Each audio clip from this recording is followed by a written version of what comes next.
Hey!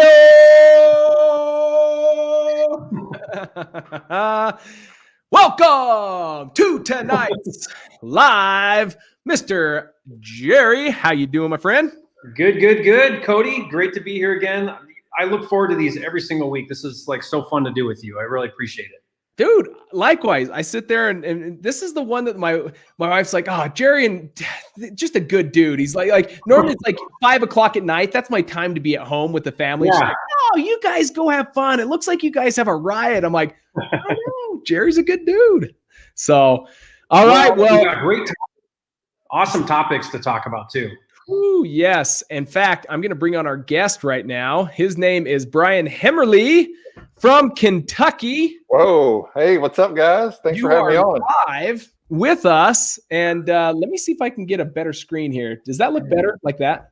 Yeah, it looks better. I think it does. Okay. Let's do this one. So, yeah, guys, we're excited. While we break down some deals, we're going to be doing just a live case study. The whole point behind these, my hope is that whether you're old school like me and you have a pad of paper and a pen, or whether you're digital and you want to write your notes in there, but the whole point is Jerry and I are doing this so that you can literally get some gold nuggets from these and start acting upon them. In fact, the people that are going to be doing deals are the ones that took action. They're not the ones that took massive preparation or massive preparedness or built a perfect plan. It's just the ones that just get out of their own way with a little bit of instruction, take action, and then come back and make an adjustment and go out and take more action. So tonight's big old reminder, tonight is the night that we all take action, that we all make those little shifts. We all make those little tweaks that we need to do to get out of our own way and do more deals. And so we're going to have Brian here going over this. He's going to be breaking down a deal on how he got creative with it. But Jerry, anything you want to start off with the audience or anything that you want to remind? Yeah. So guys, really what Cody and I look at each week when we put together one of these live streams here is we want your participation. So go ahead and chime in on the chat. Let us know you're there. Cody's does a great job of bringing some of your comments up on the screen so that you can kind of participate with us live. We're going to try to make time to answer questions as well on this live stream. But the big thing about what's so important about what we're doing here is we're going to deep dive on specific things. So this week, we're going to be really focusing on creative ways to wholesale deals. Now, it's not necessarily creative financing, which we could talk about, and that certainly kind of falls into that bucket or that umbrella. But more importantly, what we want to really talk about is we touched on this last week too, Cody, but really you don't want to be a one-trick pony in this business. You don't want to just have such a narrow-minded view of how to do deals that you can only do a deal if it falls under certain parameters. You've got to start to expand the way that you see the business, the way that you look at deals, because the more creative you can be, the more willing you are to think outside the box, then the bigger deals you're going to be able to do, the bigger spreads you're going to be able to do, and you're really going to be able to expand into multiple ways to make money in this business. And at the end of the day, guys, I don't want to identify myself as a wholesaler or a fix and flipper or a buy and hold or a whatever. I want to identify myself as a real estate investor. And that means I'm able to capitalize, I'm able to recognize and capitalize on opportunities in the marketplace as they present themselves and really make the highest return on deals given the time, energy, and effort it takes to do those deals. So if we can start to really look at the business without those blinders on, you'll be amazed at just what's going on around you. And in a lot of cases, you're presented with these situations where I see a lot of wholesalers kind of walk from the deal like, oh, you know what? That's kind of outside of my small box. And so I'm out. You know, I can't put that deal together, so I'm done, and they move on. And so we're going to be talking with Brian here about how he put this deal together. And it was all these unique things going on for it to work out, and it ended up becoming an awesome deal. So I just want to add that kind of to this before we get going, Cody. Solid. So Brian, give us a little background. We've got a lot of people chiming in from all across this great nation. I even saw an aloha from Hawaii. Nice. We will be there in March, by the way. Super excited. We hope that restrictions allow my family in. Let's go. There you go. Okay, so give us a background, Brian. Tell us a Cool. little bit First about of yourself. all, thanks for both of you guys for having me on. It's an honor to be on here. I appreciate. I would never guess 2 years ago, before I got into this crazy business, fun business of wholesaling, that I'd be on a podcast with two very successful real estate investors. But no, I'm from Louisville, Kentucky. I started wholesaling probably back in June of 18, but full time within the last 6-7 months. I left in June. And we're doing, on average, depends, 3 to 4 deals a month, hoping to get that to 5 to 6 or more here in 2021. Love it. So what got you into wholesaling? What was it? What made you think, man, I've been doing X amount of years at a W-2 job. You loved it. You didn't necessarily hate it. What got you into wholesaling? Why did you want to switch at the stage of life you're in? What made you want to get into it? Well, back in 18, I remember getting a postcard in the mail. And I'm like, why in the world am I getting a postcard for one of my rental properties? I had not a lot. I think I had 3 or 4 at the time. And I just didn't understand. So I did some research on the company. I actually called the owner up, had lunch and meeting with her, and she told me about what wholesaling was. And I was like, really? Well, I've been in sales my whole life. Like, I like to talk to people, like marketing. And that's about the same time I probably found the Wholesaling Inc. podcast at the time. And I was just like, I can do this. So you're telling me I can source my own deals, which what Jerry was talking about, being able to source your own deals. And then now I've got multiple exit strategies to do with it. I can wholesale it. I can hotel it, take it down. I can burr it, which we're doing. We have 3 burrs currently going on.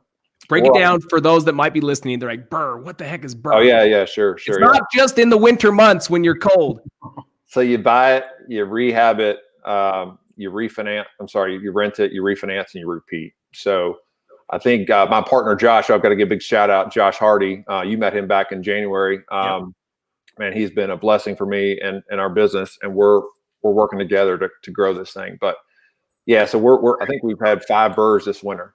Or this past 6 to 7 months from our deals, sourcing our deals, and we bought one from another person who wholesales too. But anyhow, so the point is, I had no idea about the wholesaling at all, and now it's changed my life. I left the corporate world, having someone to tell me what I have to do. I've got a quota here. Now I'm, trying to learn and grow, and manage people, and try to still do sales, and just try to handle all the pieces. So that's a big learning curve for me. That's awesome. That's awesome. Guys, we're going to be breaking down this wholesaling term, and don't get it too hard to understand. All it is just simply being good at finding deeply discounted properties. If you can just keep it to that and that simple definition, the exit strategies are so endless. And so I think so many people think wholesaling is just the assignment. It's just the assignment. And I think, yes, the assignment is an exit strategy, but really it's just the art of finding your own deals at a deep discount. And that's the beauty of knowing the wholesale game, is how do I find these off market? How do I find my own deals so then I can pick the right strategy, the right exit strategy to capitalize the way I need to, whether that is buy and hold or do the burr, or whether it's to just simply assign to a cash buyer. Every deal, we're able to really look at multiple different exit strategies. We fix and flip, we do burr, we do assignments, and we just find out what's the best one. And I'll share one here in a little bit once we get going. I was just talking to Jerry about this wholesale deal we just did, and I'm excited to share with you guys. So let's get rocking and rolling. We're going to be breaking down a deal right now. So get ready. This is where we break this down. And as we do, guys, if we can hone in your questions to be as granular and specific to this topic right here, there's going to be so many questions that we're going to try and bring as many on as we possibly can. But we also want to make sure that they're really tied into tonight, tied into what's going on. Be specific. If you want to know what marketing list, or how he found the marketing list, or how he marketed to them, those are great questions. There's going to be some questions we won't be able to get to all of them, but we'll get to as many as possible. But ultimately, let's get going. So, Jerry, I don't know if you want to start this off with any questions on how to get going with his deal, or if you want me to go.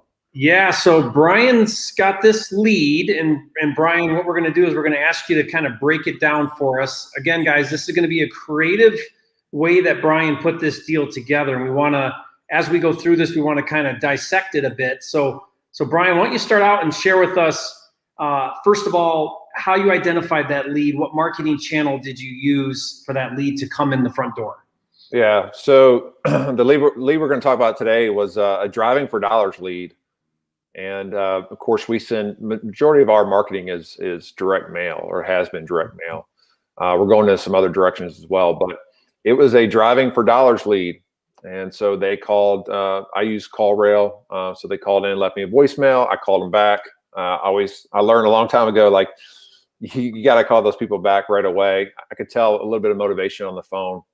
So I had a conversation with them, set up an appointment fairly quickly. What gave you the sense that there was motivation? What does motivation sound like to kind of help people out? I mean, it's kind of like their voice. If they're leaving you a lot of information, hey, you know, I've got a property here, 123 Main Street. Call me back ASAP, you know, or call me back at this phone number here. And you just try to get back to them. Awesome. Okay, so you go out, you try to set this appointment. What does that look like? Break that down, because I want people to understand. Is this something that you're like, oh, it sounds okay, and so I think it's Monday now, and I think it's going to be great to go out there Friday? I mean, how do you handle this? Is this something that's like, man, if I hear motivation, I'm trying to get there as quick as possible? Is there strategy behind setting the appointment? Oh, if there's motivation, right? Any type of motivation, you want to set that appointment ASAP and go meet with them. And now, Brian, I got a question. So you mentioned both driving for dollars and direct mail. How did those two coincide with each other on this lead? Yeah, good question. So we had a driver who would go and pin properties, and then what we do is every Monday, my VA takes those driving for dollars leads, and he would upload them into, we use what's called Investor Hub. He would upload to that system there, and then it goes out for the following week mail. For mail, right? And how many times do you mail? On average, we'll mail, I think, 3 times to each lead. Yeah. Now, when they do the D for D, do they knock the door or just gather the address? Oh, they just gather address using the Deal Machine app. Okay. Yeah. Sorry, I guess I'm used to a lot of the stuff. So for all the viewers out there, yeah. So Deal Machine is great. We use that, so we pinned it. And the cool thing about this lead is they weren't on any other list. And honestly, their house wasn't that bad. I'm like, man, I'm glad he actually pinned this house, because it wasn't like horrible, but it was, the point of it is you're getting a list. He may have not gotten a lot of postcards from other people because he wasn't on another list. So that's the beauty of $500, right? So, but you mentioned that you didn't specifically drive for dollars. Who did that? It was actually a coworker of mine, a driver. He's willing to drive for me to pin properties. And what's your structure with him to do driving for you? That's another story, but I'm probably paying him too much. But at the end of the day, like, it's worked out. I've paid him on several deals. So commission based? Yeah, I gave him a percentage. Okay.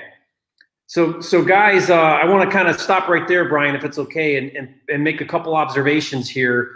So when you think about marketing channels, right, there's multiple ways that you can work a lead. And the one thing I like to look at with leads is the more times you touch a lead, the more chances you increase that you're going to get somewhere, right? You're going to convert that lead. And so what your method was you sent someone to drive for dollars on a commission structure. They wrote down addresses of distressed properties. I'm guessing vacant, dilapidated, or neglected, right? And then that goes on a list. That list then gets mailed. You could take it a step further and skip trace cold call those leads as well, probably. But the idea here is that you're going to try to get in front of that seller by creating an inbound through a direct mail marketing strategy. Guys, I put out a video here, I don't know, a few months back, which was basically talking about why driving for dollars is bad. Now, let me clarify that. It's not bad. The point I made in the video was it's not a good way to leverage your time. So if you're personally driving for dollars, it's not like that's a bad idea, other than you're only accomplishing what you and you alone can do in a given amount of time. So if you spend 4 hours driving for dollars, whatever you accomplish in that 4 hours, it's a 1-to-1 ratio. What Brian's doing is he's building a team now. He's implementing people. He's leveraging himself by getting other people to do the driving for dollars. He's figuring out some kind of payment structure for those people. But think about it. He could have 20 drivers now, and he still has his Sunday afternoon free. and he's got other people doing all of the heavy lifting. That's the point that I think we should really clarify when it comes to driving for dollars is if you're doing it yourself, just know that you're not leveraging at all your capacity. So true. Brian, would you agree with that? Oh yeah, 100%. You know, if I was out driving all day, day long, I would never be able to grow a business, right? And I want to grow a business with team members that I can leverage their talents. And when I'm finding out these guys are a lot better, I'm not very good at a lot of stuff. And you find people who are good at it and have them put the processes in place and have them do those things that, quite frankly, that you're not good at, or that can help, at least for me, focus on things I think that I'm best at for now until I can find people that are better than me. I love it. Yeah, I'll give you a quick example of that. So here in Phoenix, I do some really high luxury new construction, and I talked to a bird dog who said, Jerry, I'm willing to knock doors. And I said, okay, well, here's my boundaries of where I'm looking. I need a north-south facing lot, 1 acre. I gave him my parameters, right? And he went and knocked doors. And I basically said to him, here's the price I'll pay for this type of lot that I can build on. He went and did it, ended up finding me a deal that met, the criteria. I paid him $40,000.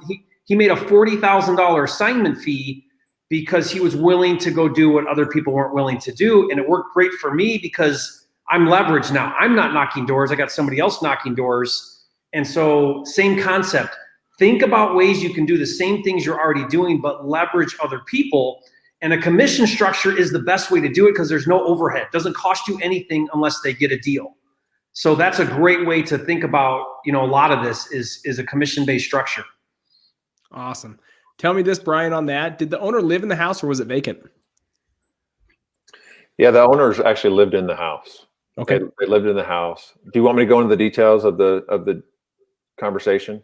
Yeah, I think what's crucial is to help people. Yes. This is what's going to be good. So what did it sound like? You're setting the appointment. What does this all sound like? You talking about on the phone specifically? Yeah. And then, yes. And then when you went out there, what did it, how did Yeah, it I mean, I've got a script that I go through. I mean, not that I use the script. I'm kind of used to having conversations with people, set an appointment. So the motivation, go out there, meet with them, set the expectations like, hey, that, I buy houses. We're coming out and having a conversation. If we're going to be a fit for you, we want to be able to move forward, pretty quickly on it. See if we can help you. So I went out and had a conversation, and of course it's owner occupied, and their main goal was they were actually building a modular home on a big piece of land, and they wanted to be able, they had some time, and the modular home I think was delayed for about 2 or 3 months. So they wanted to be able to sell their house, but live in their house. I always try to give people other options than working with me. Like I always listen, I'm not going to probably be your best fit. And I say that over and over again. Why don't you just list it with a real estate agent? Like you can probably get your top dollar that way. Are you sure? Why don't you just keep it as a rental? Why don't you just keep it as a rental? I mean, it's a nice home you got here. Like keep it as a rental. The takeaway, wait till your modular home is built. Yeah. Well, no, we'd actually prefer for us to, while this modular home is being built, actually have our cash so we could use part of that cash for the down payment of the lot or some piece of that. Yeah. Okay. So, I look at this business as trying to solve problems. And I think a lot of people, and I'm not calling out all realtors, but a lot of them, all they think about is price. They don't think about really how they can solve that person's problem.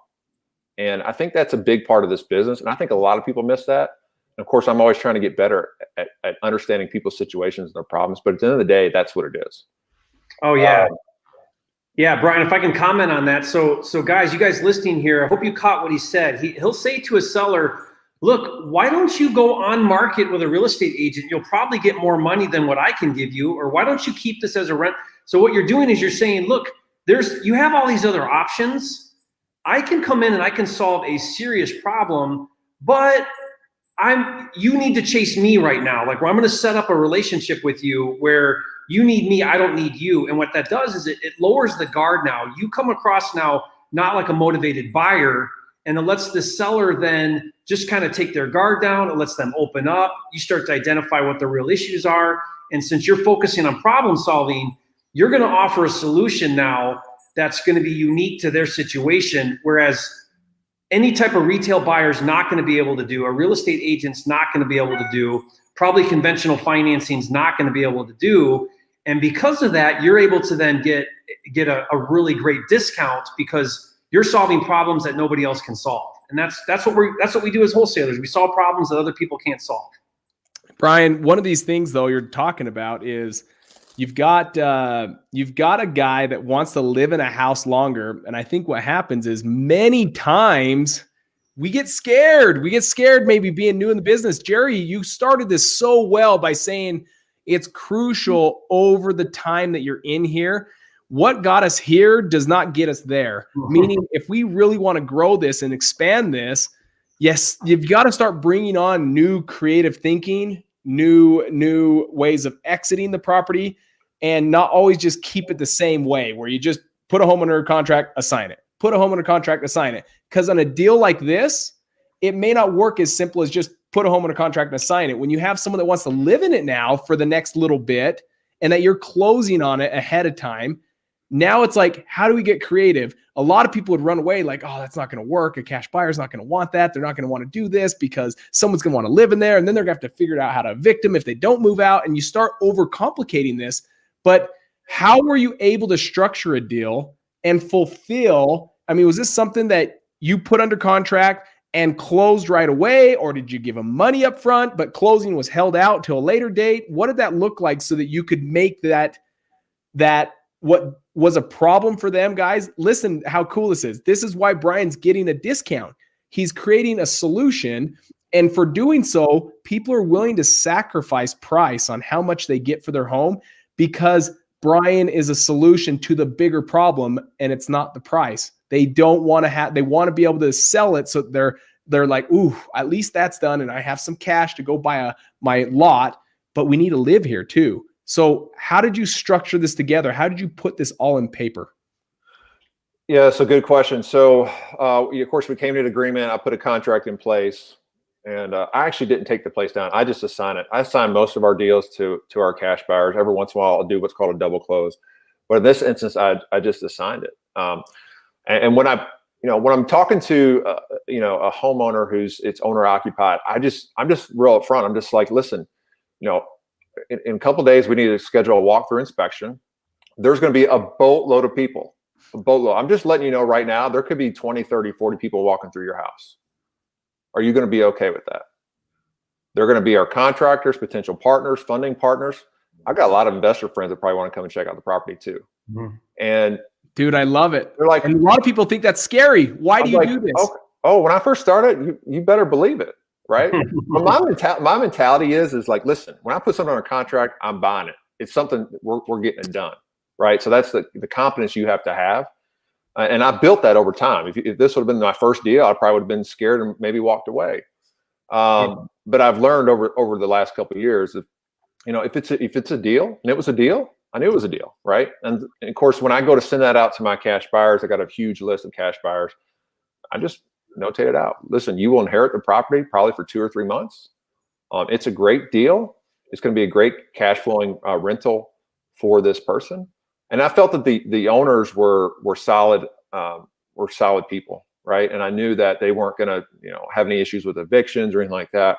So I just gave some advice to the person who was buying it. I mean, just make sure you're putting in a short-term lease. Make sure you're covered. I handed her my attorney. So we could put something together for her. So I was helping that end buyer as well, she was somewhat new, but not really that new, but I don't think she had a lot of rentals. So just kind of guiding her on that piece. And it was easy peasy. So Brian, let's talk about a little bit here, this structure, and you guys listening right now, when there's an owner occupying the property, when that happens to me, when I'm talking to a lead and the owner's living in the home, it's an owner occupied home. The first question I ask that seller is, what do you plan to do when you sell this property? Where do you plan on going? Because you may need to solve that problem for that person. If they don't have a place to go, that might be an issue. Maybe where they're going isn't quite ready, like in Brian's case.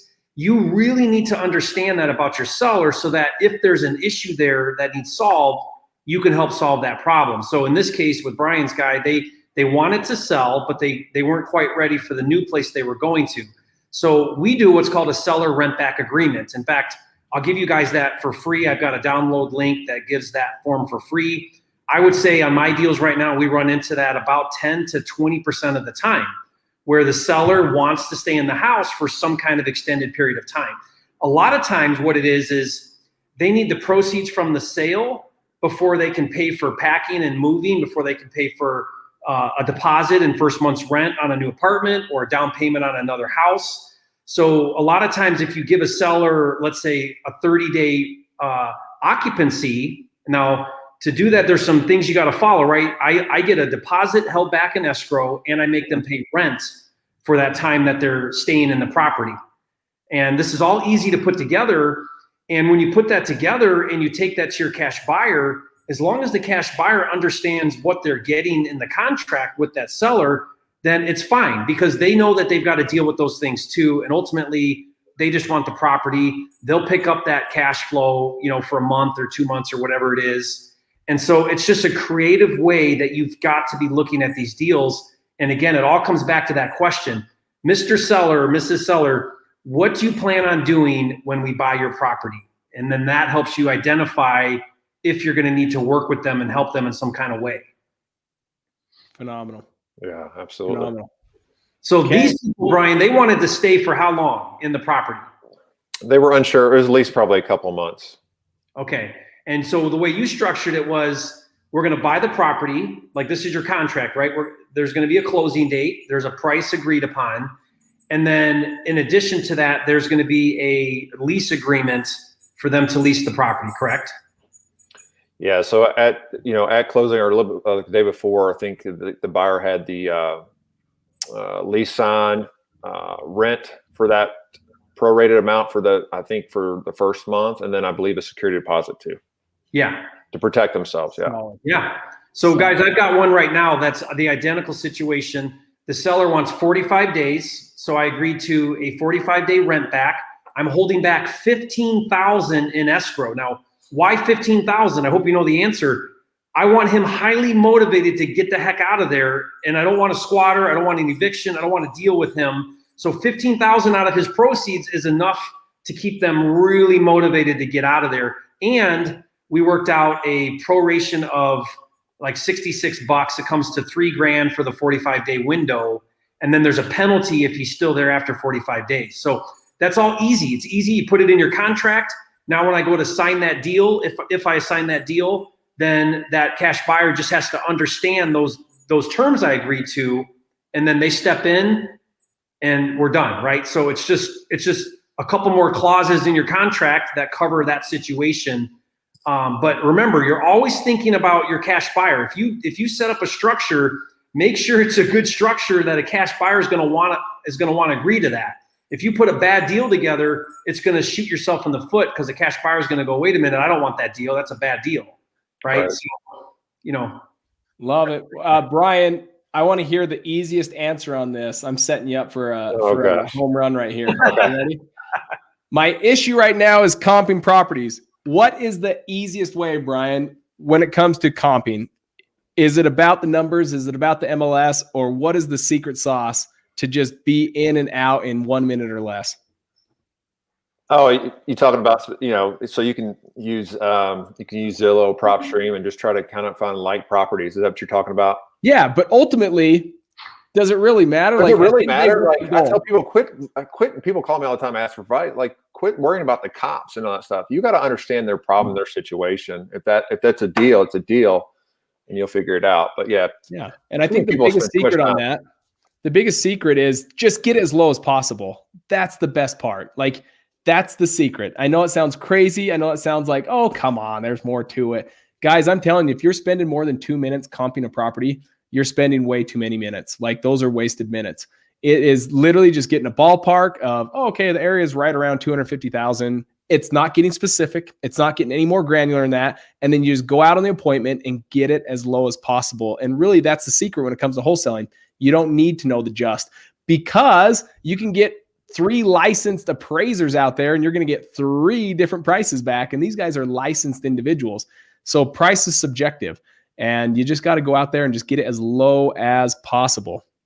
Okay. So you're over there talking to this individual, you structure this deal. Ultimately, what were you able to put it under contract for? We put this under for 100. You put under contract for 100, and then from there, how many cash buyers to give people like a good, like solid base of what they need to do? How many cash buyers on your list, and why do you have at least that much on there? I believe we're approaching close to 3,600 right now. Okay. And that was gotten through a variety of strategies, calling, just grit and grind and sharing list. You name it, pulling all these buyers from everywhere. And is that a final number, or is that always an ongoing growing number? That's a big push in 2021. Is just always to find additional buyers that we can network with, that we can connect with, that we can add value to them as well. Why is that crucial to you? Why is that crucial to be part of your game plan to always have a bigger cash buyers list? More people with eyes on opportunity when they see our deals. And how we disposition most of the deals. I mean, obviously, the more eyes on it, the better chance we're going to have of signing that or selling that contract to another end buyer. That's exactly right, Jerry.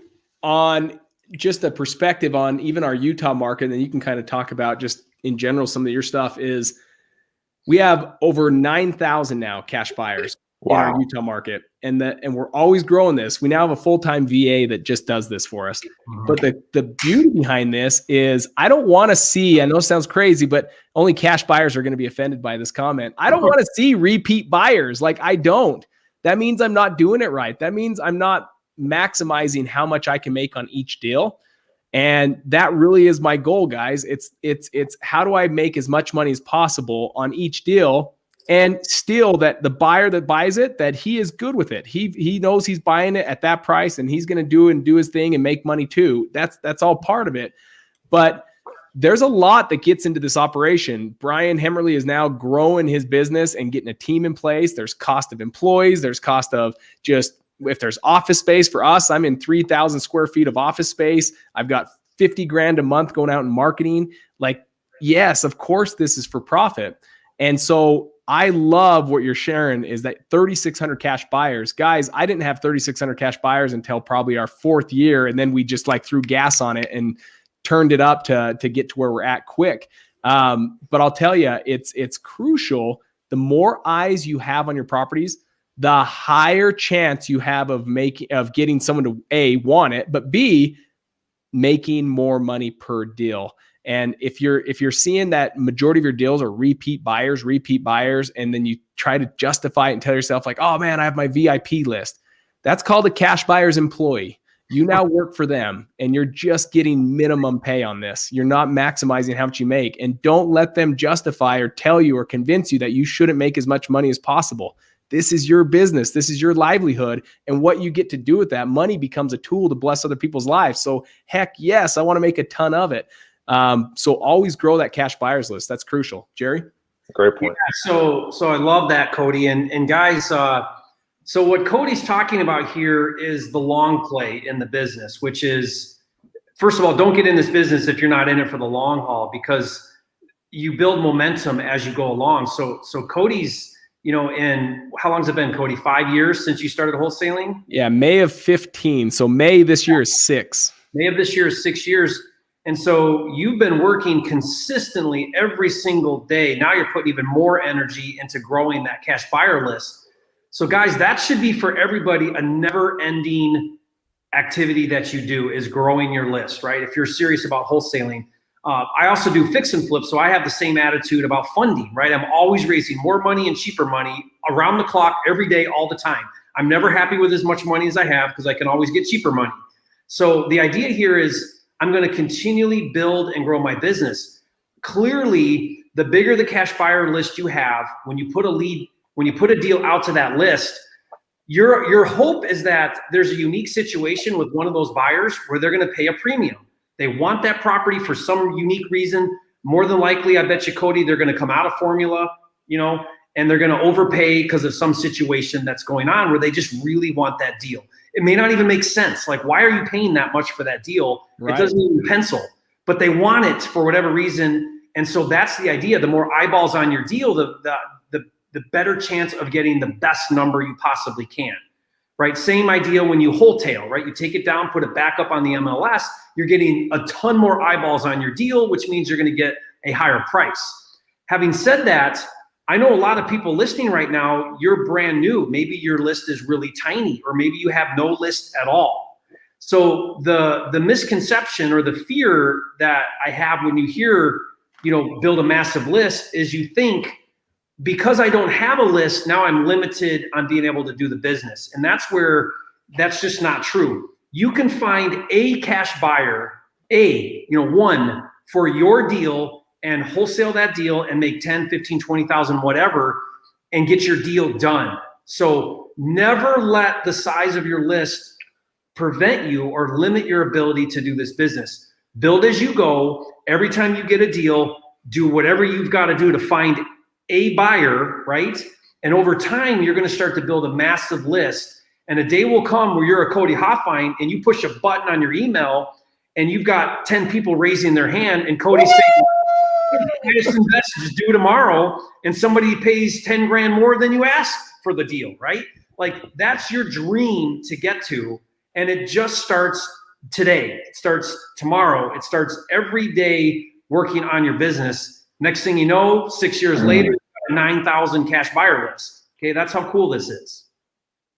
Yeah, that's awesome. A lot of good points there, Jerry. I'd love to pick your brain about finding it private money and additional money. It sounds like that's something is a big focus for you. I'd love to learn from that perspective. But yeah, to pick up on the cash buyer list, I just remember Cody telling me years ago, or I've heard it on podcasts or some of the trainings, go out there to network, not net sit, right? Go talk to people, get on the phone, man. Like get on the phone, call people. Who's buying? Are you buying in this area? Or are you not? Who else do you know? Obviously with COVID, but pick up the phone. I mean, most people, don't be scared of the phone.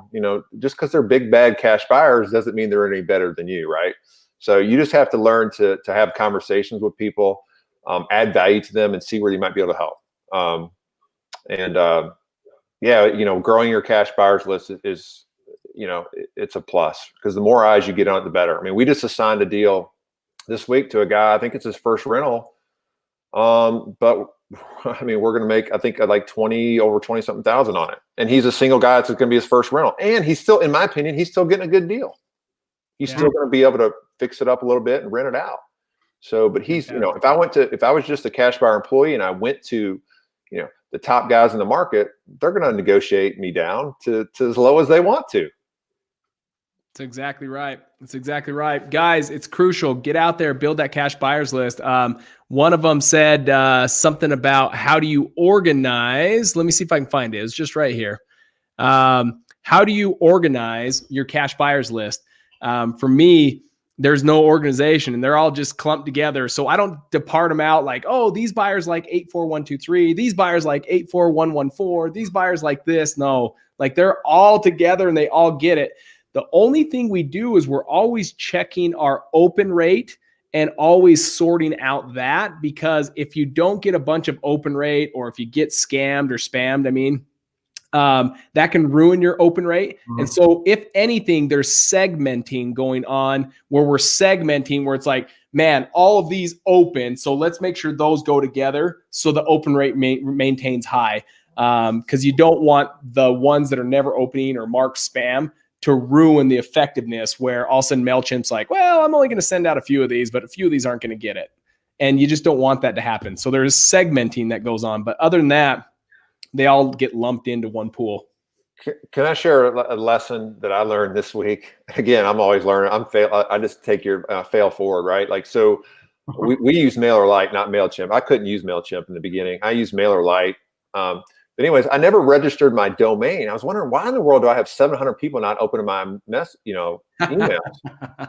So I figured I had to attach my domain and authenticate my domain. And now all of a sudden people are getting it. So if you have a MailChimp or it's better to have your own domain. I guess it helps with the spam filters or something to that effect. So that was a lesson that I learned this week.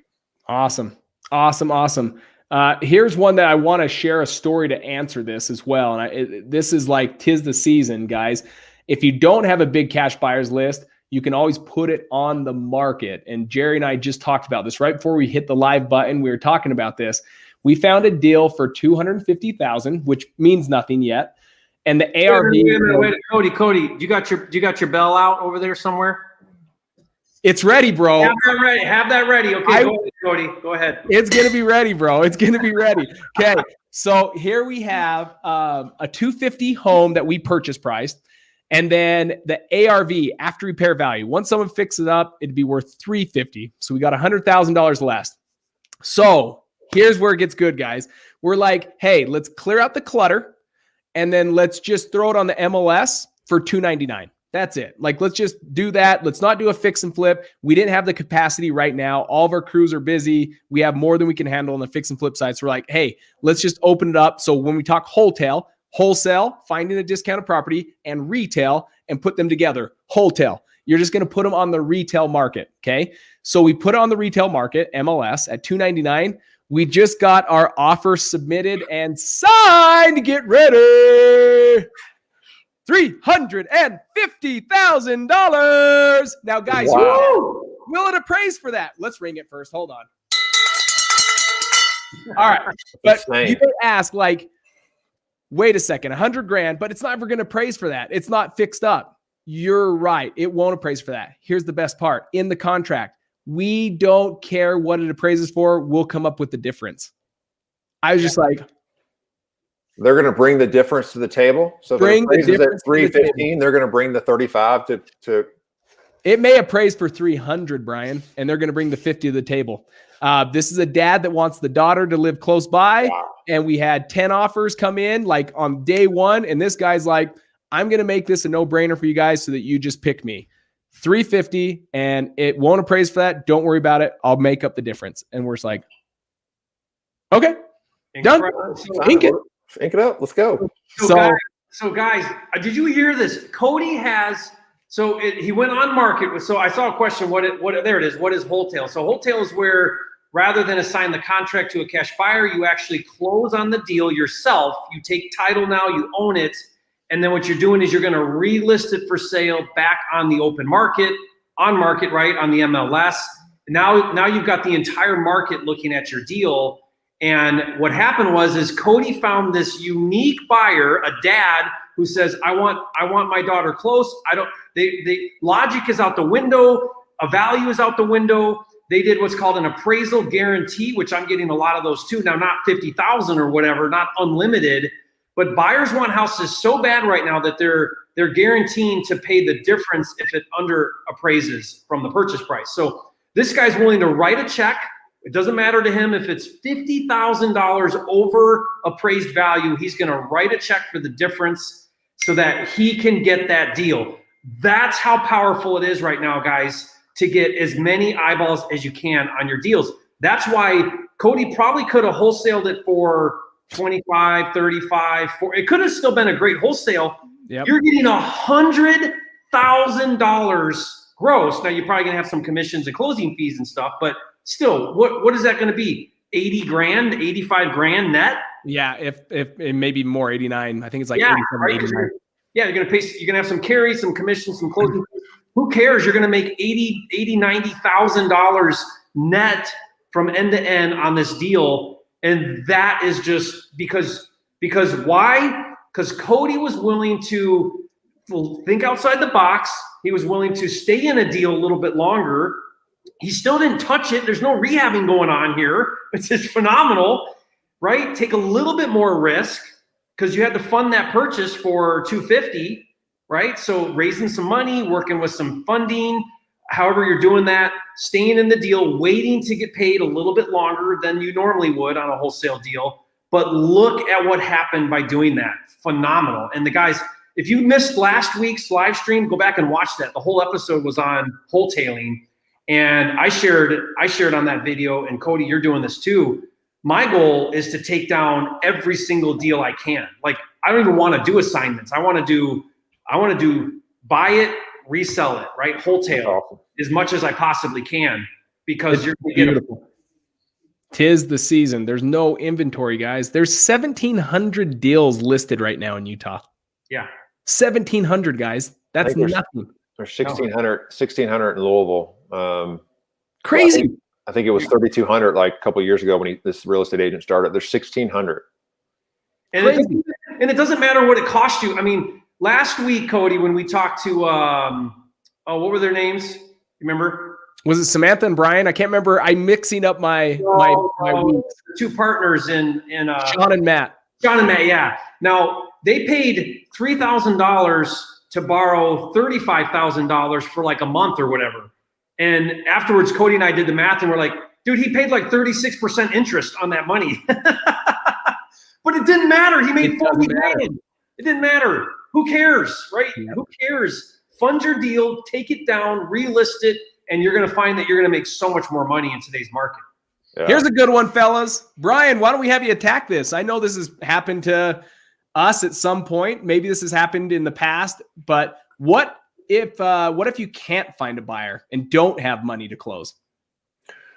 Well, first of all, consult your local real estate attorney. When you sign a contract, it's a legal agreement in place.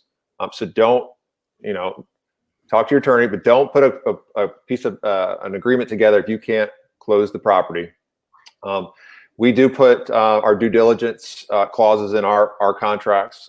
We need time to inspect the property. I'm not a contractor. I don't know. I have no idea what stuff costs, that's why I need to bring in my people that know what they're doing. If you can't, hopefully if you have a contract in place, you give yourself at least a 10, 14-day period that you can back out. That's the same verbiage, by the way, guys, when you're working with a real estate agent buying a retail home to go live in. It's the same thing. There's a due diligence period where contingent upon qualifying for a loan, contingent upon inspection, contingent upon all this stuff. And you have this due diligence period, this grace period where it's like you have 10 days to let the homeowner know whether you're in or you're out. And that's the same thing you have in this, the same verbiage. So if you don't find it and can't find a cash buyer, you just simply cancel the contract. And it's as simple as that. I don't want you guys to think too hard on that. The other one I saw was this one. I thought this was really good. So if I have it under contract, can I put it on the market? And that depends. Some states, you're going to have to check with your local real estate bylaws and all your different real estate laws. Some do. Some allow you. They say, oh, you have equitable interest. You have a contract, and you can now market that. In Utah, you cannot market a contract until you have to physically own the home to be able to market the home. Because at that point, you're no longer marketing a home in Utah. You're marketing, or a contract, you're marketing a home. And that's where they're like, nope, you're acting as a realtor. You cannot do that. So in Utah, you cannot do that. But I know there are states out there. Yes. When you put it under contract, you now have equitable interest to now market it. And we have seen that people have been able to do that. Jerry, is there any further knowledge you want to give on that? Yeah, to add to that, so for example, in Michigan, we are allowed to market a contract. Even so, I put a clause in my contract with sellers that says seller gives permission to buyer to market property for rent/sale. And I still do that because I don't want that seller to see my marketing. Right? Even if I'm marketing to a cash buyer on a private list or a Facebook group or whatever, maybe I do put it up on the MLS. If that comes back on me from the seller, I want them to have given me permission anyway to be able to do that. It just kind of it just puts it out there that you're going to do that or maybe do that.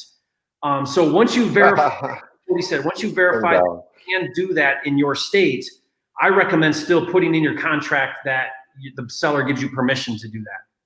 100%. But great question, guys. Hem Dog. So glad to count Brian Hemmerly as I don't know who that is, man.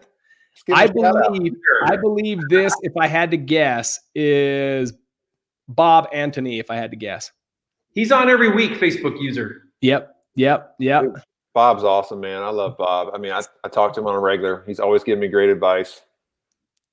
Let me see if I can find some questions. Let's see. There's one. Yep, Jerry, go for it. Yeah, after this one, bring up Gordon Mack there where he's asking about inspection contingencies. I'll tackle that one if we get time. Okay. Let me back a few. Back up. Agreement of contract deposit. It's not this one, right? Is it back up here, you say? Yeah, it says, hey, Cody and Jerry, I'm searching for leads and most of the listings in my area do not allow for inspection contingencies. See that one? It's on 546. 546. Okay, hold on. I'm just too high is all. Okay, 546, Gordon Mack. Hey, Cody and Jerry, I'm searching for leads, most listings. This one? Yeah, pull that one up. So I'm running into this quite a bit. And again, remember, guys, because we're in such a low inventory market, it's hard to ask for things from sellers, right? The more things you ask for, the more your offer is going to get shot down. So the stronger you can make your offer by having really good terms, the better your offer is going to be. So here's how to handle that. Because I'm making a lot of sight unseen offers. Like I haven't seen the property. Well, I don't want to waive inspection contingencies and go hard on my earnest money if I haven't even seen the property. So the way that I'm handling this is I'm just super fast. So it'll look like this. Hey, no inspection contingency. Here's my offer. And I know that I've got a window of about an hour or two at least before they're going to write my offer. They're going to present it to a seller. A seller's going to sign it and get it back to me. I've got a small window anywhere from a couple hours to 24 hours. So when that happens, I immediately have my boots on the ground, get out to that property, get in that property, and get eyeballs on it. And then as long as I've got eyeballs on a property and I feel good about what's going on, then I've got no problem waiving inspection. Just know that when you waive inspection, whatever earnest money you're putting down now becomes non-refundable and you're putting that at risk. So if you're okay to put that at risk, put it at risk. But I'm coming in with big earnest monies, no inspections, close fast, just so that I can try to beat out other cash offers that maybe have a 5-day inspection and a 30-day close and a 500 earnest money. I'll come in with a 5,000 earnest money, no inspection, close in 2 weeks, so that I would still with my price, like I don't jeopardize price, but I use the terms to strengthen my offer. So, that's about the only thing you can do is just get your inspection done at the same time you're negotiating with the seller. By the way, I got an update. It was Greg Burney. He says, I give Hemmerly a shout out and y'all guess it was Antony. I'm hurt. I should have picked up on that. He does call me Hem Dog. So. Hem Dog. All right, here's one. Do we have to put earnest money deposit for off-market deals? Jerry, a hard no. Explain.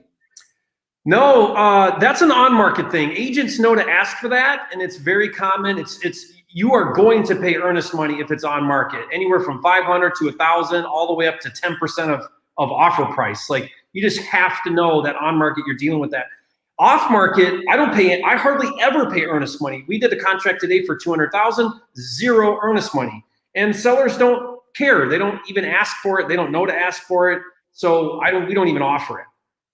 Is it true, the old adage, Jerry, that to make a contract official, there's got to be a signature and some kind of exchange? So you're saying it doesn't need to be a money exchange. It could be a handshake exchange, or what does that look like? Yeah. Now, the right way to answer this, guys, is make sure you check your state. Real estate is governed state by state. So there may be some kind of law in your state that says there has to be consideration. If that's the case, make it $1, make it $10, make it $100. Just make it low if that's the case. I don't think it is. I do deals all over the country, and I've never run into any, at least where I know of, where you have to put earnest money down to make a contract legally binding. So, just know to manage that if it is in your state. Once I have the signed assignment contract, who do I give it to? Title company. Guys, title. Yeah, go to your title or closing. It depends on what your state is. You either are closing, like an attorney closing state, or a title closing state. So that's where you'll take it. So you'll take your purchase agreement between you and the seller, and then your assignment agreement. And you're going to take both of them and take them to either your closing attorney or your title company. Yep. And they're gonna tell you what you've missed or what you haven't missed. That's the beautiful thing. Don't overthink it too much. Don't think like, oh man, I'm not. I had a guy not take a contract to the title company because he's like, I just don't know if I have everything. I'm like, that's the title company's job. Like they'll tell you, they'll let you know. Like, hey, I need this before we can move along. Like, hey, I still need the authorization to check their mortgage payoff. Like, I still need this. get that ball moving. So once you have that assignment agreement, take it to the title company with that purchase agreement and let them start going to town on it. They're going to start doing their property report. They're going to start telling you what you need. There's liens, or this needs to be taken care of, or this needs to be taken care of. That is someone that's like on your team. So let them help out so that you don't have to think through this. Like, what do I need? What do I need? Let them tell you what they need because they're better at it. Let's see. The buyer ND. Here you go. How do you go about canceling contracts? Yeah, great question. Yeah. So first of all, guys, never just cancel a contract. First, renegotiate the contract. So that's like, I don't ever just am like, oh crap, I got into a bad deal, I'm out, cancel. I figure out what my real numbers should be, and I go back to the seller, and I always have to have cause. Like I don't feel comfortable just telling the seller, hey, I want a $10,000 price reduction just because. That doesn't fly very well. But I want to show cost. So typically what I'll find out is there were things I didn't anticipate, and it's usually one of two things. Either I underestimated repairs or I underestimated the back end value of the home. So if that happens, which it will, and it's going to, it still happens to me after doing this for a long time, you just go back to the seller and you say, hey, during my inspection time, it came to my attention that the repairs were more than I originally anticipated, or it doesn't look like this house is going to sell for quite what I thought it would. That number no longer works for me, but this number does. If you're willing to amend the contract and lower the price, I'll continue forward with the deal. If not, then I need to terminate my contract and, get out. So, think that first. Always be thinking renegotiation before termination.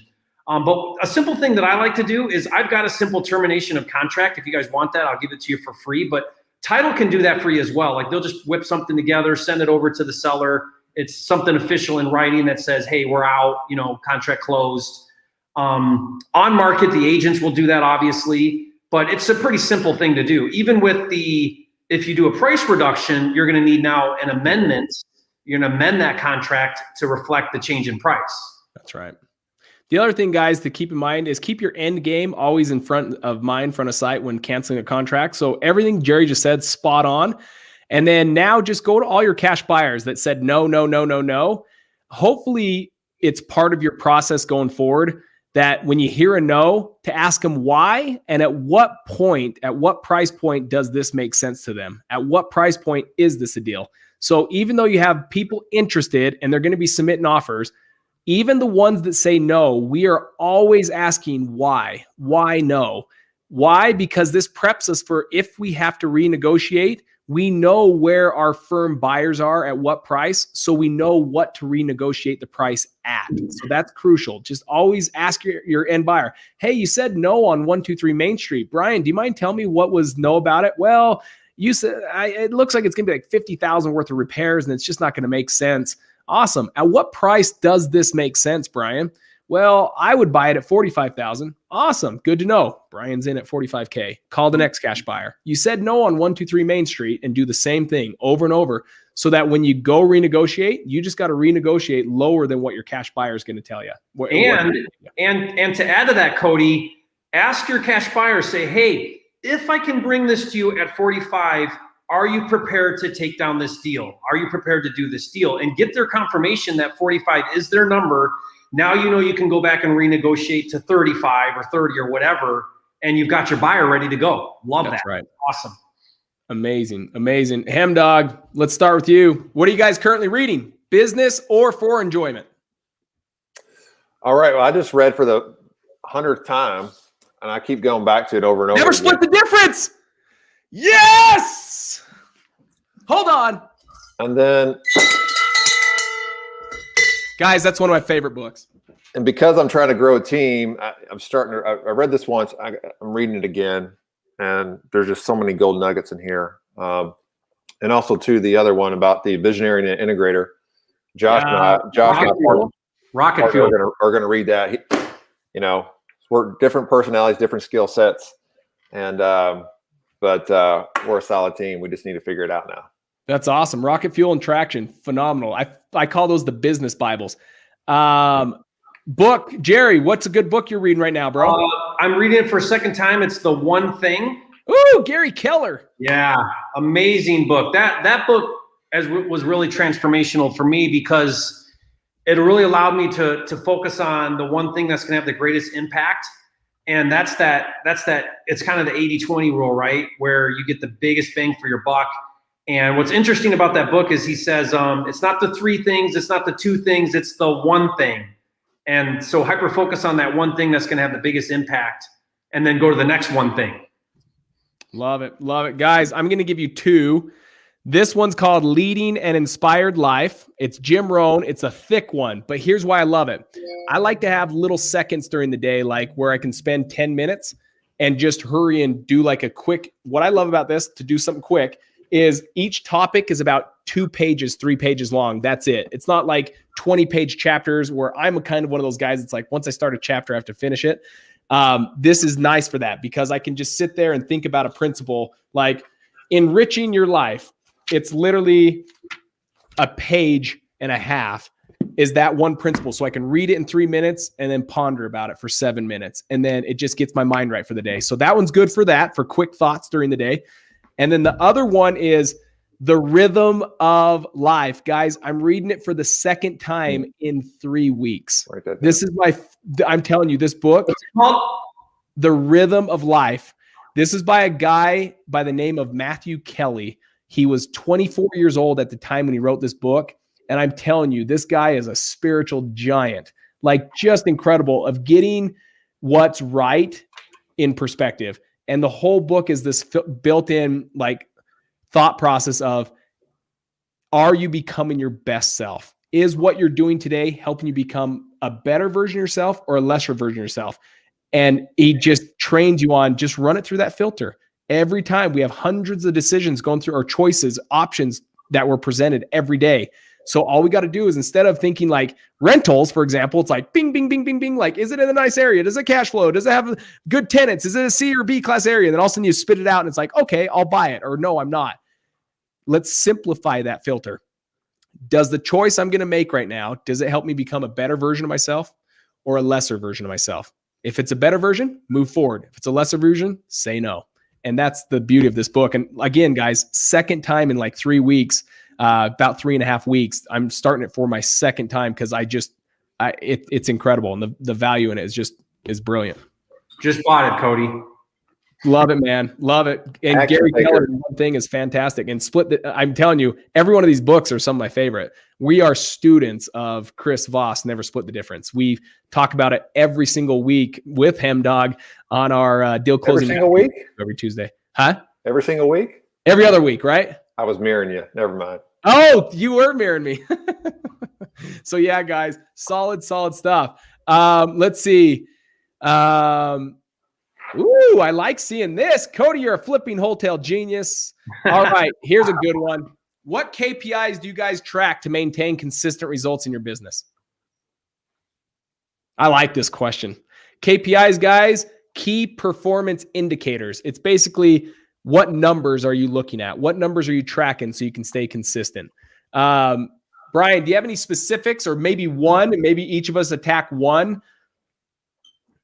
This is an area of major focus that I haven't really focused on, just being honest, over the last couple of years. I'm getting better at it, but obviously if you're sending out direct mail, the number of phone calls, the number of potential leads, appointments, and contracts, and of course revenue, for that. So it's always an evolving task to get better at tracking that, because someone who's a on-the-go salesperson, tracking stuff like that, it's kind of driving me nuts. So I'm working with my VA to have him handle that process. It's actually inside of our Podio. We use Deal Flow through Open Letter Marketing, and they've got some systems so where you can track your campaigns pretty easily now.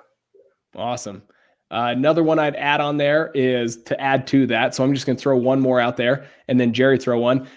We love talk time. So we just adopted this, guys, and we love it. We literally bought 6 stopwatches. Nothing game changing here. Nothing earth shattering. Yes, a button that you do start, stop, and it tracks your time. That's what I'm talking about. That's how simple. Every one of our acquisition managers, every single one of our cold callers, they all have it. And once a conversation starts, they push start. And once it stops, they push stop. because the key ingredients, our biggest movement, our biggest driver in the business is based on how many conversations we're having with people. And so we really want to track that. And sometimes we confuse ourselves. Oh, I spent 4 hours, 5 hours, 6 hours. Here's what's funny. Our acquisition manager's like, I'm like, what do you think you're going to do today? He's like, probably like 4 or 5 hours talking to people. 32 minutes, guys. 32 minutes, not even close. And he was even baffled. He was like, whoa, like the time that you're on the phone with someone. So start your conversations and see how much you're doing. Are you going for the people that speak to the most people, that have the most quality conversation with individuals, will do the most deals. So that's one to track. Jerry? Yeah, so I kind of have a belief, and it's a rule that I live by with our team, and that is number of offers made on a daily basis and a monthly basis. And my belief is that if you make 100 offers, and this is in the beginning, this is maybe you don't have very good of a network, you don't have very good closing skills, maybe you don't even have very good leads. But if you make 100 offers, bona fide, legit offers, meaning even in a verbal can count, but you put a number in front of a seller or an agent, an offer, right? If you make 100 offers, that will result in at least one contract, one good deal. And I think it's probably better than that. And over time, hopefully you improve that, and it goes from 100 to 1 to 100 to 2 to, or 50 to 1 to 25 to 1, right? But I tell everybody, especially if you guys are listening right now and you're working on your first deal, if you can get to a point where you're making 5 offers a day, that's 25 a week, that's 100 a month, you should be able to get a deal in that window of 100 offers. So then you can reverse engineer the whole thing and think, okay, well, how many conversations do I need to have? How many leads do I need to have? What does it look like now to get an offer in front of somebody? And it's just the right question is, if I want 5 a day, now what does that need to look like in my business to get to that 5 a day, to just get that traction going? And you want to do 5 offers a month, make 500 offers, right? 5 offers, 500 offers, that's 100 to 1 ratio. And what will happen is you'll start to see momentum really pick up, and you'll do much better than those ratios. But it really helps, I think it really helps people visualize exactly what it takes to get this business off the ground. And you're going to get 99 no's, but if that one yes results in a $10,000 or $15,000 wholesale fee, trust me, those 99 no's were well worth it to get to that one contract. So it's just now putting in the work. So true. Here's a good one. How do you market the contract without acting as a broker? Can you put pictures of the property up online? Jerry, I'm going to have you attack this. You got ties with the real estate side too. Yeah, so I am a licensed broker. So first of all, if you want to go on the MLS, you need to be tied into a real estate agent. Now, that means you can hire an agent to list it for you. They're going to want a commission. You can do a flat fee service, which they charge you like $400. I do this all the time in remote markets. It's a no service thing, so no one's going to do anything for you, but it's going to get it on the MLS. You'll need to handle all communication, showings, everything, but it's really cheap to get your property on the MLS. Just Google flat fee listing service, and you'll find someone that does it. You can also put it for sale by owner on Zillow, and that's free. And I know a lot of wholesalers that do that. They just put it up for sale by owner on Zillow. Again, I'm assuming you take down the property, own it, and now you're trying to remarket it for sale. So those are some ways to do that. If your state allows it, you might be able to do that during the contract phase without actually owning it. Again, like we said earlier, you got to make sure you can do that in your state. But, so if you go to a traditional full service agent, they're probably going to want 3% commission. So that's expensive on the list side, and pay another 3% on the buyer side. So you could be paying a total of 6%. So if that's the case, you got to budget that into your spread. On Cody's deal, he's got 100,000 gross. So he's got plenty of room in there to pay commissions. But if you really want to save on the commission side, don't ever cut the buyer's agent. Don't cut that to 2.5 or 2. Leave that at 3 so they're motivated to get your deal done or to make an offer. Figure out a way to do it to cut costs on the list side, because that's easy. Just all you want is pictures, a description, pop the thing on the MLS, and then you or your team manage the communication with buyers. Love it. Where do you guys hire your VAs? So virtual assistant, guys, This is not war vets. This is virtual assistants. Although I've had that happen where people ask that literally. Virtual assistants. So a virtual assistant is nice because they're usually overseas. It ends up being a win-win. They make great money at the hour pay, but it's also a win for us because it's a lot lower than what someone could cost. And this is really good for like the startup, the people that are like brand new solopreneurs that don't have a lot of money. Fantastic option because you don't need to bring on someone for 15, 20 bucks an hour when you can find someone across the seas that you don't have to do all the taxes and work comp for and all that stuff for $3-4 an hour. So we do it through, it used to be called Odesk. Isn't it Upwork now? Is it upwork.com? Yeah, I think that's what it's called. So it used to be called Odesk back when I was managing it, but I think it's since changed that name. So Upwork.com. I think there's Fiverr too. And then ask other real estate investors too. Hey, do you happen to know of a VA? Because if they have a solid VA, hey, do they happen to have any other family members or anybody else that may be looking for work? Because usually I've had a rock star VA for the last 8 months. And his wife is a VA too. And I actually referred his wife to another investor. So that's a good way to do it.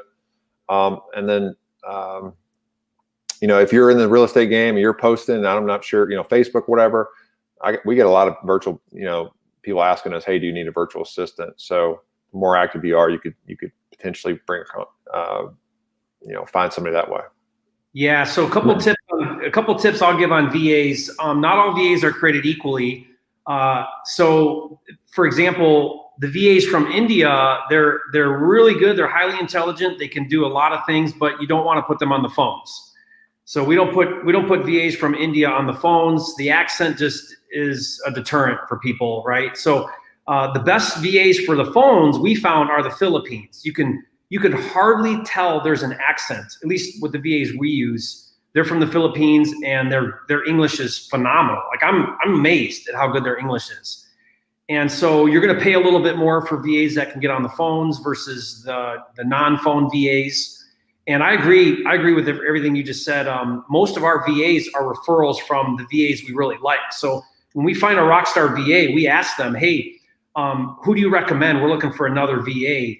And they'll usually bring somebody that's a rock star like them. And they kind of know, hey, my neck's on the line if I refer someone that's no good.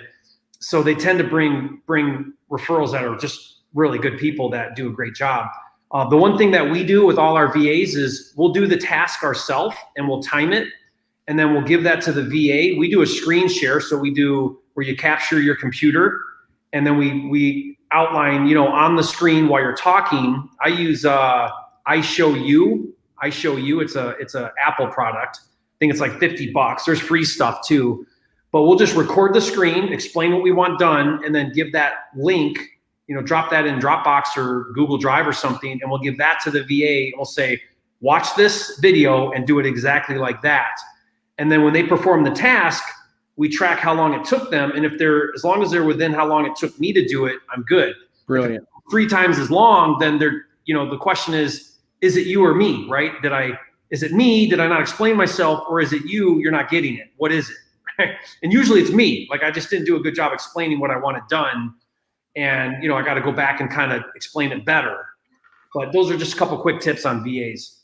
Guys, here's a good one. I love everyone on this panel's opinion on this one. This I'm going to share by a story. So my own personal story. So it may resonate and it may not resonate. And I think everyone's going to have a good opinion and value on this. So I got into insurance, 2010, selling insurance, home and auto insurance. I thought I was going to set the world on fire, by the way, one policy at a time. And I got into it. And my first year I made $19,000 and I had 2 kids at the time, a mortgage payment. Me and my wife were just trying to keep our head above water. And it was not enough money, by the way. 19K was just not enough money to feed 2 kids and a mortgage payment. And me and my wife many nights would just eat the leftovers. But I'll tell you, 5 years later, I came home to seeing my wife crying, right? And I've told this story before on here. And it was so hard for me because I'm like, I'm the provider and we still don't have enough money coming in. It wasn't a lack of drive. It wasn't a lack of energy. It wasn't a lack of work ethic. I was busting my tail off. Like I was going like crazy. I just wasn't taking the right action to blow up the insurance business. I was taking action, just not the right action. And so when I went to the Real Estate Investor Association, that was like 2 nights after this occurrence where I saw my wife crying. And I will tell you guys, I went with a new set of ears. And from that moment on, I'm like, I got to figure something else out. This isn't going to work. And so I heard wholesaling, and I'd heard it for 5 years, but I finally was listening from ears of like, I want to do this. I want to change my life. So here's the difference.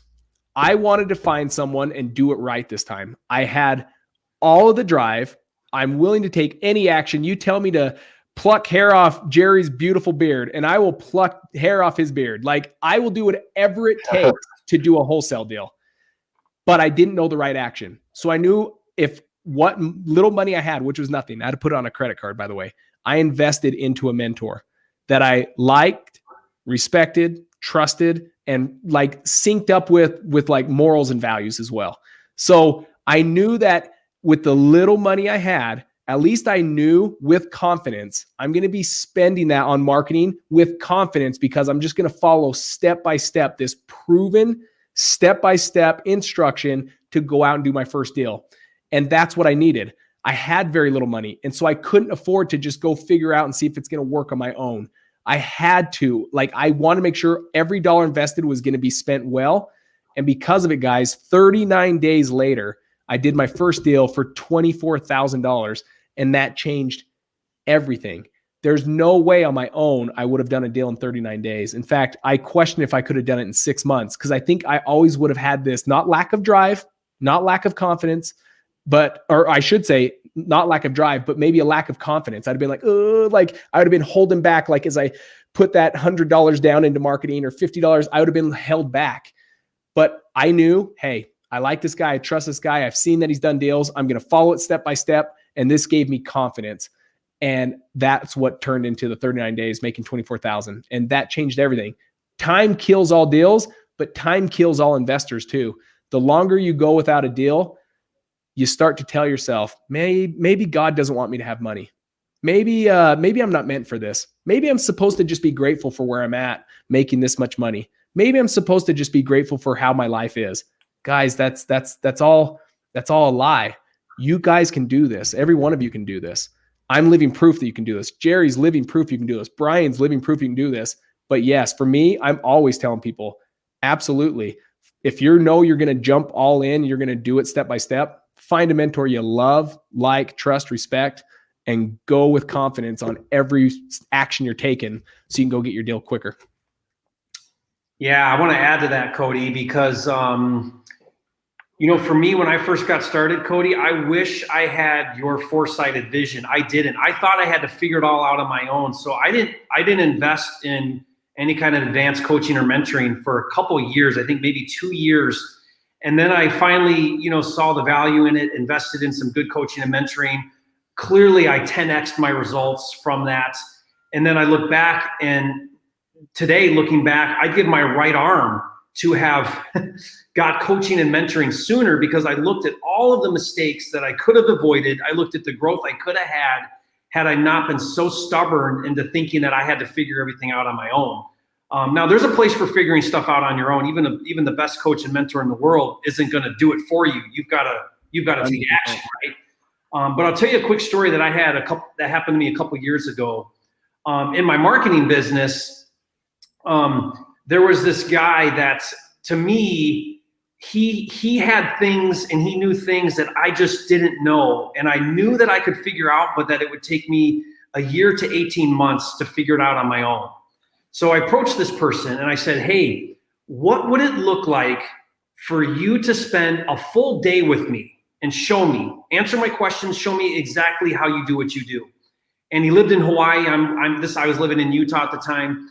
And he said to me, wire me $25,000, get on a plane, come out here to Hawaii. I'll block out between 9 o'clock and 4 o'clock. I'll tell you anything you want to know. Done. Did it. I didn't even think about it. I wired $25,000, flew to Hawaii, spent a day. I had a tape recorder, notes. I even brought someone from my team to come and also take notes. And I literally now I had to take action, but I literally think that the results from that, I think probably today, $1 million profit to me from the things that I learned from that one day just with that person. Because the things he showed me, I was ready for, I knew I could do, I was ready to implement. And he could have told me 50,000, he could have told me 100,000, I'd have wrote the check. Why? Because if I want to get to a place where I'm not at, and I know somebody's at that place, I will pay them whatever it cost me, because I'll 10X, because I know how to implement, I know how to take action. And if you know how to take action, you just need now the right mentorship, and you can get there 10 times faster than you ever will on your own. And that's just my mindset about it now. 100%. Brian? Yeah, so I grew up playing sports my whole life. And so I've been around a lot of good coaches, played college football, played at a pretty high level in the Big Ten. And I just remember one of my coaches saying, my job is to take you where you can't take yourself. And that's getting around the right people and the right coaches. I will say, you know, the question is coaching worth investing in your first 90 days? It isn't if you're not going to take action. If you're going to take action and you're going to listen to the coach and what they're teaching you to do and the steps, absolutely it's worth it. It's not worth it if you're lazy and you decide to pay some money and don't do anything. And unfortunately, you see some people that do that. But yeah, it's just getting around the right coaches and taking the right action and implementing those. And don't worry about failing. I think a lot of people, they're so concerned about, I'm going to fail. You know, get right back up and keep going. Yeah. Love it. Look at this. So much value. Guys, I feel like we're getting good questions. I feel like we've given it good time. How do you feel about on time of this, Jerry? You think we do one more question? Yeah, let's do it. Let's wrap up. Answer another question. You got a good one there? Let's see. I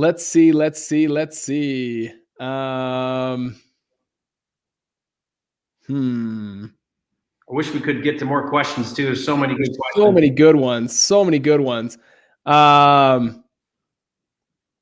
Here's one out of a help, Jerry. I think this is going to be good out of a help. So not so much as a question. What is a great email where this individual can reach out to you because he is 15 years old and wants to be your bird dog in Tucson? Oh, yeah. So just go to support@flippingmastery.com and just put in your email that you were on the live stream with Jerry and Cody and you want a bird dog in Tucson, and they'll make sure that gets to me. Awesome.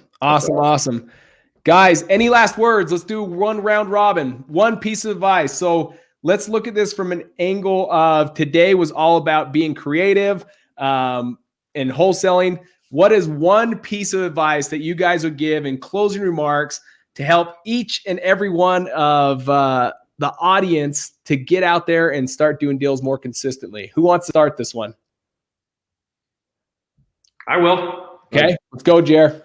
So biggest piece of advice I think I could give around this idea is from what I've observed in my own life, my own business with real estate, with people like Cody, people that play at a high level, Brian working there, is the people that are the most successful are the ones that adapt the fastest to market changes. And what I mean by that is as you get involved in your market, the markets are going to change, opportunities are going to come, doors are going to open, doors are going to close.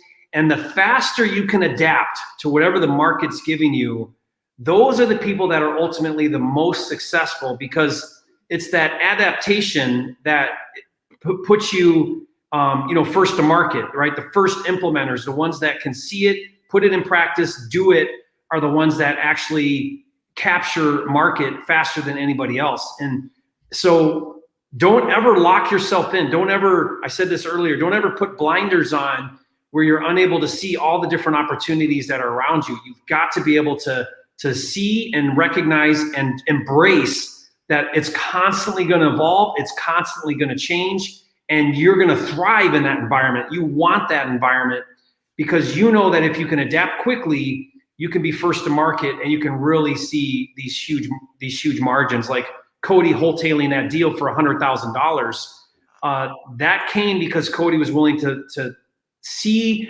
low inventory, feel and know that if he puts that property on market, he's going to have a lot of eyeballs. He's going to have a buyer that's going to way overpay for it.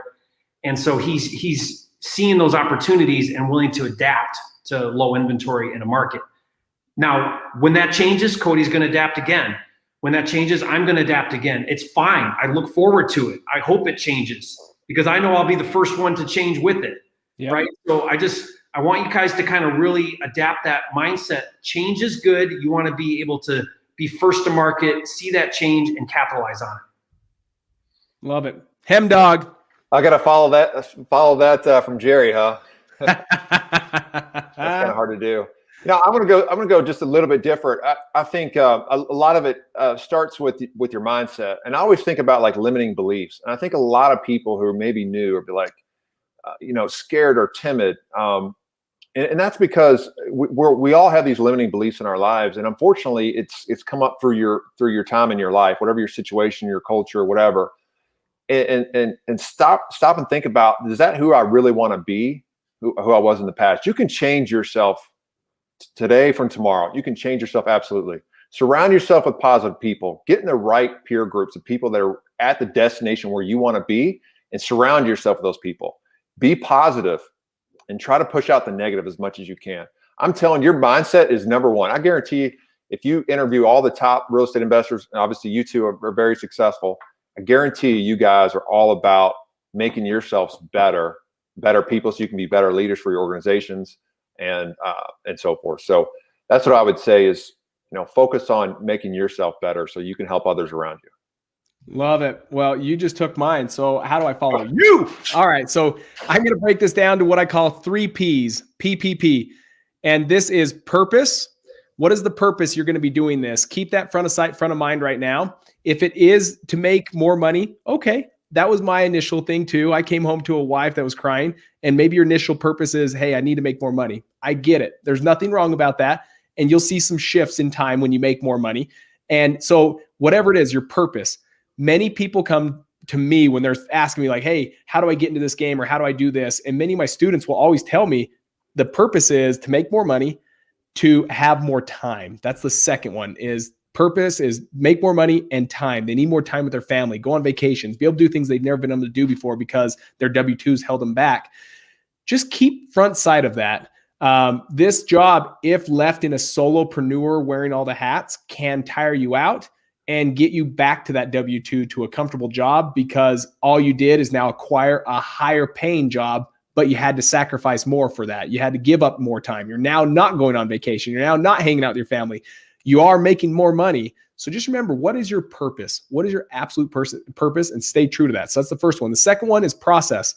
Whenever you can, put a process in place. Follow that process step by step. Whether mailing goes out on Tuesday so it lands on Thursday, whatever that is, you follow this process step by step so that when you plug in the third P, which is people, that they can succeed at such a high level. So purpose, process, and people. If you can get the right purpose, why you're in this business, get the right process in place, and surround yourself with the right people, you will win at a very, very high level. So that's about it. Jerry, what's your tagline? If you like today's show, what did you want them to do?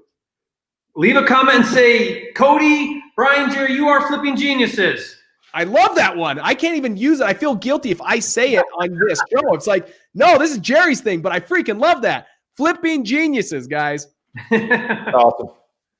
Closing notes. Jerry, what do they need to do? This is going to now die, the live feed, but it's going to be really activated on the YouTube channel. So take your comments. If your question didn't get asked here, please take your comments and now put them below the video, because this live feed, once it ends, so do these live questions. So bring them over in the comment section under the video and leave your questions so that we can answer them during the week, and we'll do the best we can to do that until our next week. Now, there could be a no week with you, right? I mean, how close are we to a number 10? Close. Yeah, so you guys that don't know, we're expecting baby number 10. Yeah, you heard that, 10. Brian Hemmerly just got floored right there. Did you see that? He's like, are you serious? Wow, that's phenomenal. Hey, you want to hear something funny, Cody? So my wife found these goals I wrote back in 2009.